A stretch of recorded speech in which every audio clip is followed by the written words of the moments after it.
I'm Gaz, and this is Let's Play Kaiserpunk. This game was given to me by the developers.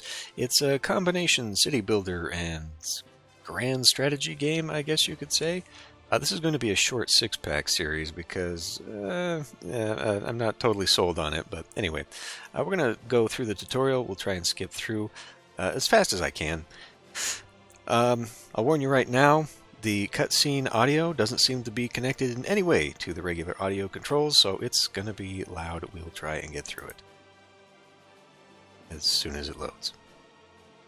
So it's, as you can tell, sort of a diesel punk setting. I guess it's supposed to be like in an alternate post-World War I.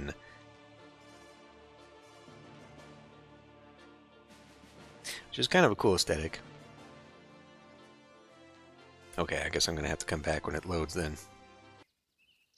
Chapter 1, Daring to Hope, Daring to Dream. With the war raging on pointlessly, the governor and his men took their fate into their own hands. Exhausted and desperate, they sought refuge in the nearby town. Their dreams and hopes were simple: a hearty meal and roof over their heads, with no one pointing a gun at them.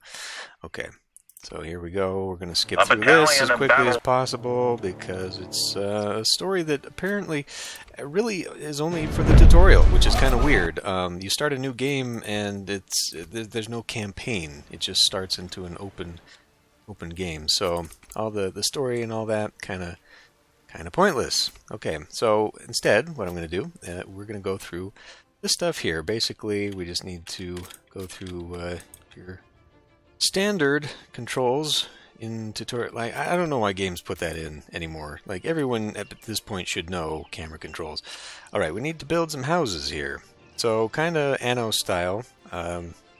Just start plopping things down. One thing that annoys me almost immediately is that the building sizes are not very nice. They don't fit very well.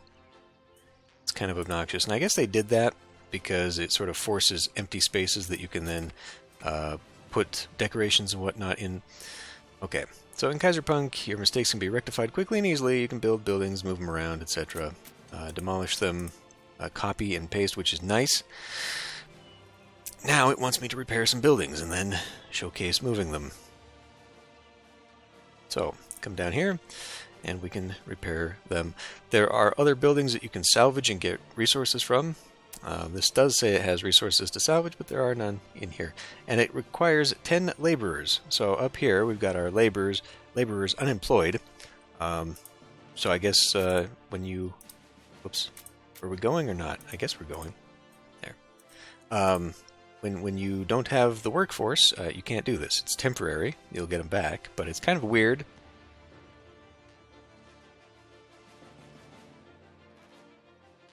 And it does take some time, so maybe we can speed this up.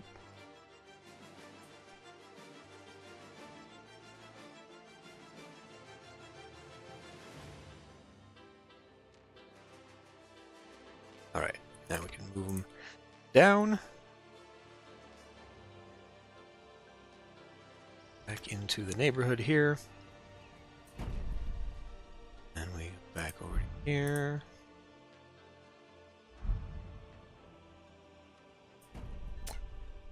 Connected the road.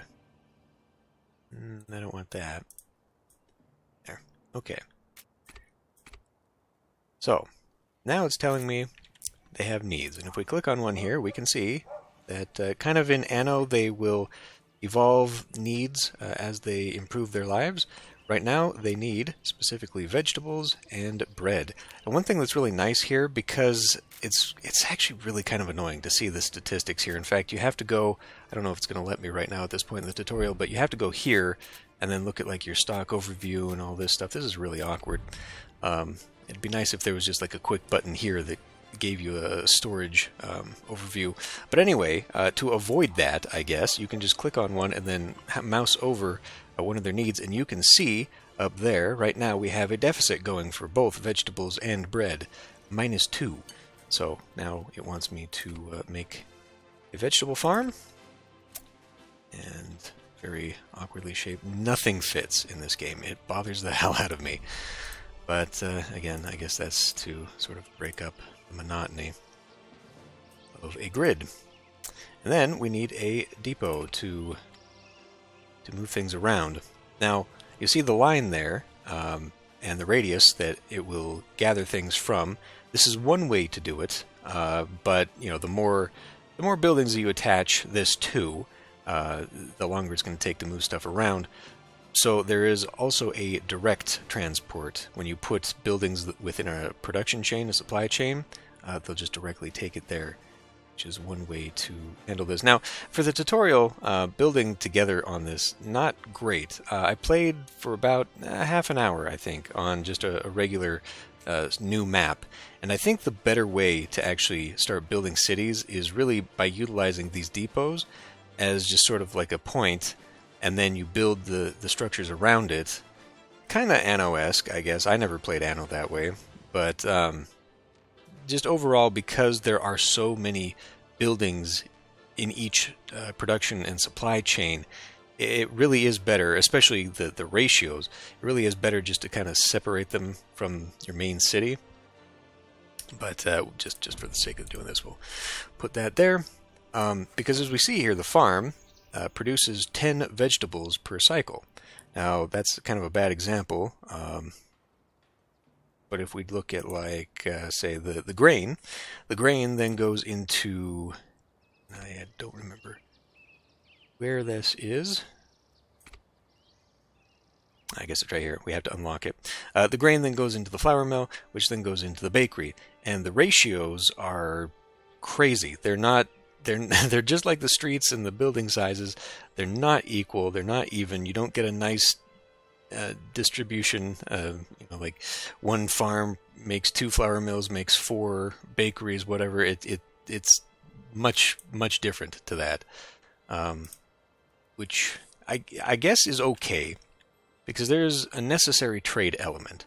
And when you have items, raw goods, materials that you're not using, then it helps create a little bit of surplus that you can then sell. So it makes sense, but if anyone's got a little OCD in making things nice and even and tight, this game is going to drive you nuts. Okay, so we can feed people now, and then we need to build a forester.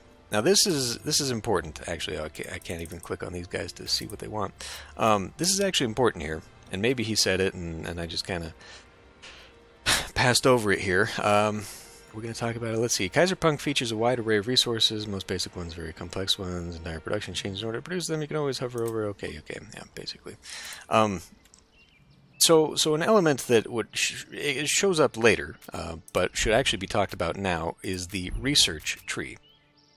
So to unlock the buildings, you need to go through the various levels of each of these research categories. And the way that you do that, so far, seems to be through use. So, for example here, agriculture is building up, and it's doing so because we are producing vegetables, and then as we produce more stuff, it'll add more points, and so on. But what it's about to ask me for now, with wood, is actually under utilities. And when I was playing through my test game, one thing you need early on is electricity, and that is generated down here. But I wasn't producing any utility stuff because I was not making it through the forestry, which is... It's not intuitive that forestry is working toward electricity and water and stuff, but it's necessary. So we'll just go ahead and put it nearby again. If we can... Why won't you go down?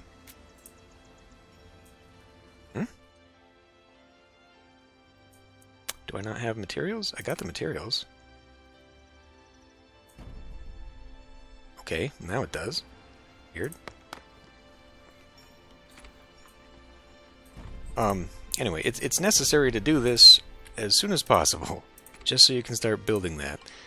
And I've just blitzed through the tutorial stuff here, so I didn't really understand why I was building this. But it's actually kind of important to know that, and oh boy. So anyway, once again, we have buildings here that don't fit nicely. So we're just gonna build 2 because that's what it wants me to do over here. And then I have to build roads. Okay. And then it can tell me here that I can change some. Let's lower the speed on that. I can change what they produce down here by going into the conditions tab here, and then I can change one from plywood to lumber, and then we'll start producing different types of goods. But we see here that the forester produces 16 wood, and by default we have 10 plywood made from 4 of those, and then if we're going to switch to lumber, which it wanted me to do, it's 2 wood into 12 lumber. So like figuring out the ratios for this is just absolutely insane. And I think it is designed specifically so that you just have random numbers of goods. And there's a problem with the way I've built this. We can see that this is out of depot range. So it will not take its goods, which it produces, lumber, to the general storage. So we got to move this. Just move it up here. Screw any kind of grids, right? Okay. So how many, we got 4 vehicles total.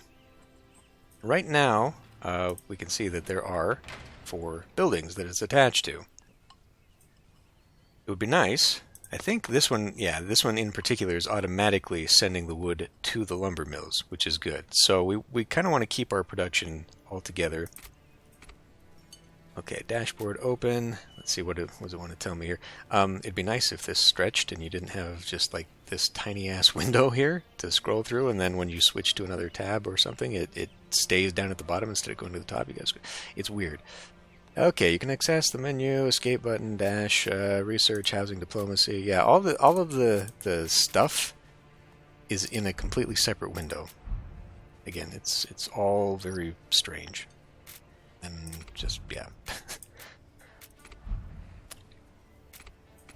Okay, so next thing it's going to want me to do is going to require electricity. So it needs me to build these little windmills. But that's not enough. Those are just the generators. We then need to disperse it throughout the city, which is where the power substation comes in.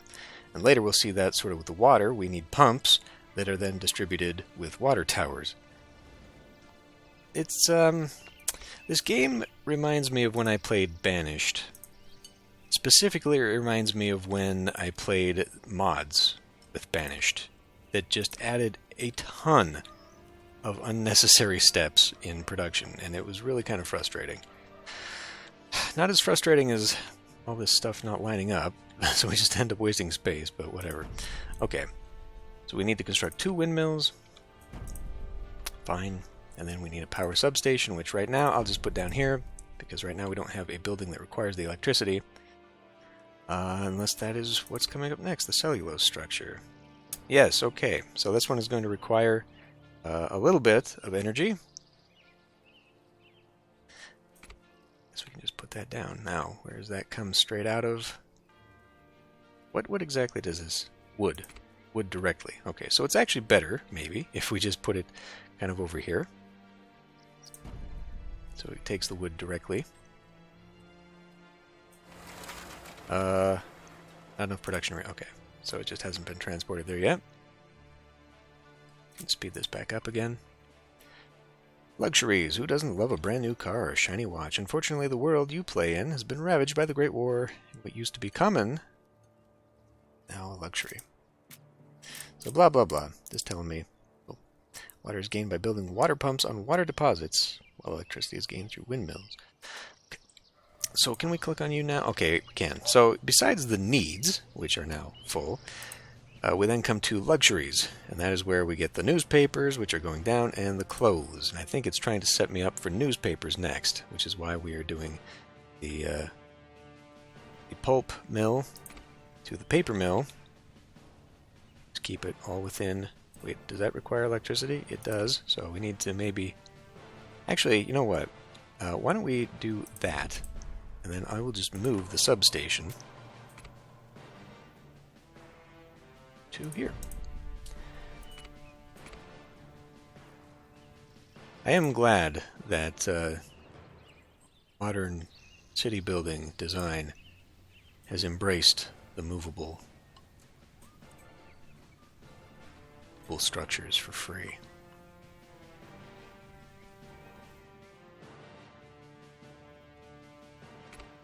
And why don't we just do something really dumb looking like that?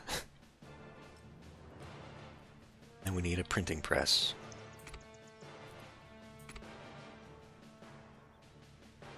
Okay, get that close enough there, and we can actually utilize... Oh, okay. Well, awkwardly,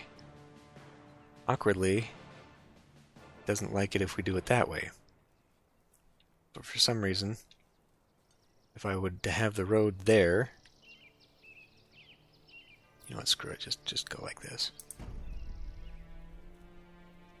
That way all we have to worry about are these guys coming all the way over here. Grab the newspapers. Okay. Construct a grain field. I guess because bread is going down, we're at -3 now, so that's the next thing it wants me to be doing.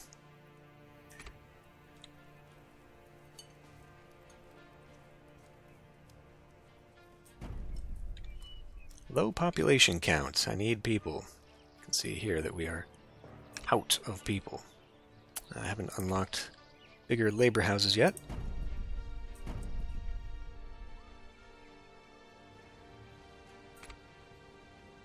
Need a flour mill.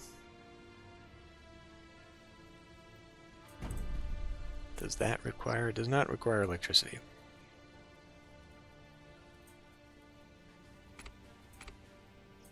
Again, I'm just trying to scoot through the tutorials here just to sort of go through the basics, the overview.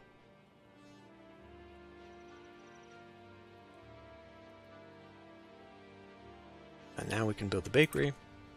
Okay. Once again, keep that kind of nice and tight.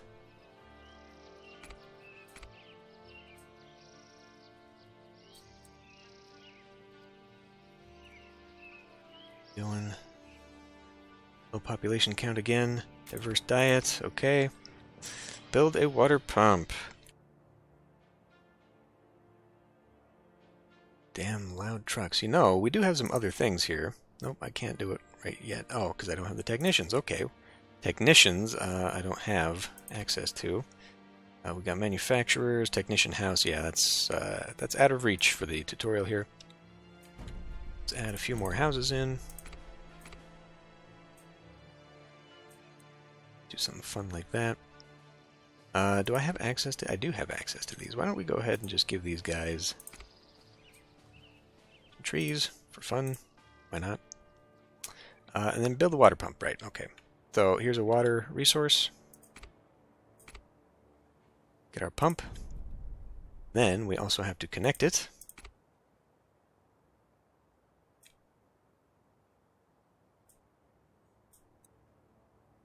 And then we can come in and disperse the water.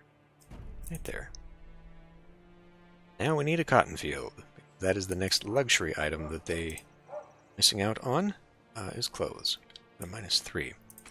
So once again, another big, long production chain.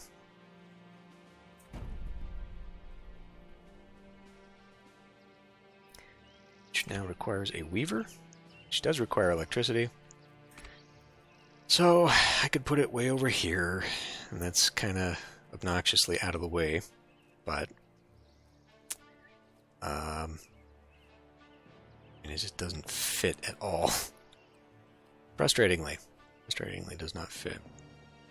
Because now we have to rely upon, well, you know what, we don't have to do that at all. We can actually just move this. That right to there, and move you here. Then do something stupid. Let go of it, thank you.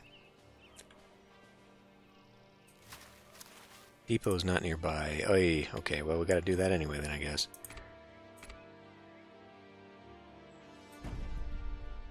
Probably a better idea to have it anyhow. But this is why I say that to design the city, it would probably be better to just actually put a depot out somewhere and then build around it. Because I think it's universal. I think as long as the depots have it, as long as it's in your storage, people get it. And, okay, we need to build clothier, which fits right there. Why not?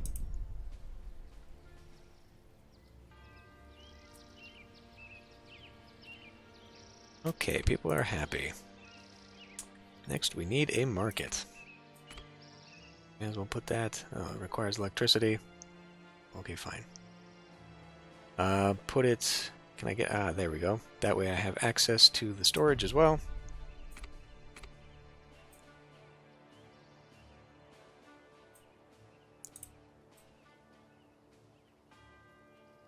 Low population by a lot, actually.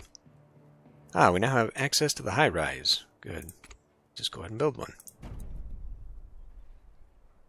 High-rise costs some bricks, which thankfully we have some of.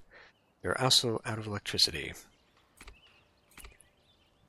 Just stash that somewhere. Probably do with more. Need to sell plywood.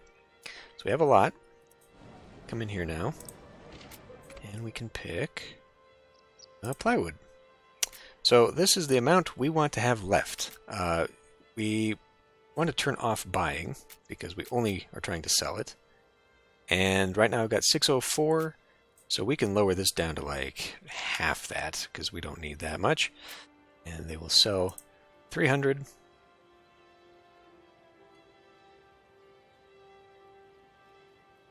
Whenever they get to it.